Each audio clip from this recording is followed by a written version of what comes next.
Halo, kembali lagi bersama Gusti Tineo Channel. Saat ini saya akan share informasi terkait dengan daluarsa pajak.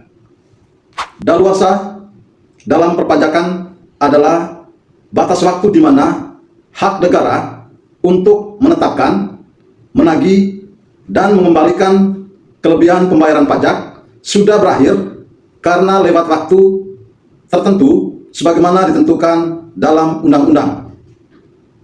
Daluarsa bertujuan memberikan kepastian hukum bagi wajib pajak maupun otoritas pajak bahwa hak dan kewajiban perpajakan tidak berlaku selamanya. Jenis daluarsa pajak. Dalam sistem perpajakan Indonesia terdapat 3 jenis daluarsa. Pertama, daluarsa penetapan pajak, yaitu batas waktu negara untuk menetapkan pajak terutang melalui surat ketetapan pajak kurang bayar, surat ketetapan pajak kurang bayar tambahan, dan lain-lain. Maksimal 5 tahun sejak saat terutangnya pajak atau berakhirnya masa atau tahun pajak.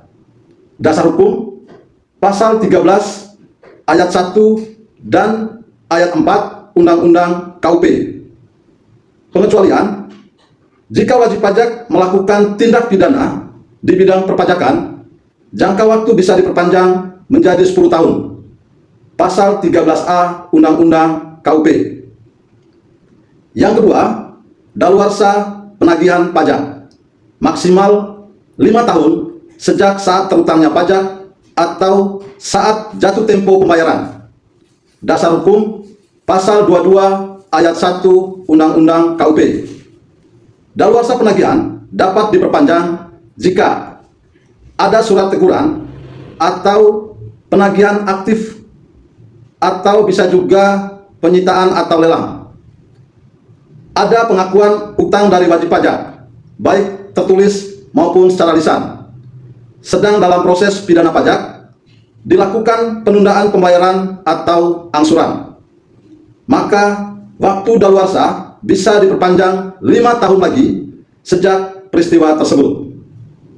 Yang ketiga, daluarsa pengembalian kelebihan pajak, yaitu batas waktu bagi wajib pajak untuk meminta pengembalian kelebihan pembayaran pajak atau restitusi kepada negara. Maksimal 5 tahun sejak saat pajak terutang berakhir. Dasar hukum pasal 17B ayat 1 Undang-Undang KUP.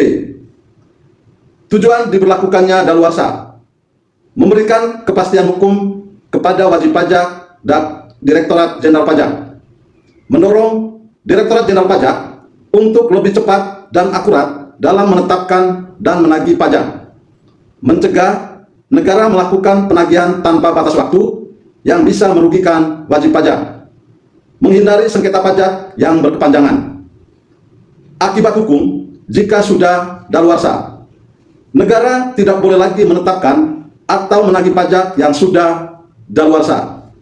Wajib pajak tidak dapat lagi meminta pengembalian pajak yang kelebihan. Jika Direktorat Jenderal Pajak tetap menerbitkan ketetapan atau melakukan penagihan, wajib pajak bisa mengajukan keberatan atau gugatan. Demikian informasi yang saya share, semoga bermanfaat, dan jangan lupa subscribe, like, komen, share, dan nyalakan loncengnya untuk mendapatkan informasi-informasi terbaru dari kami. Terima kasih.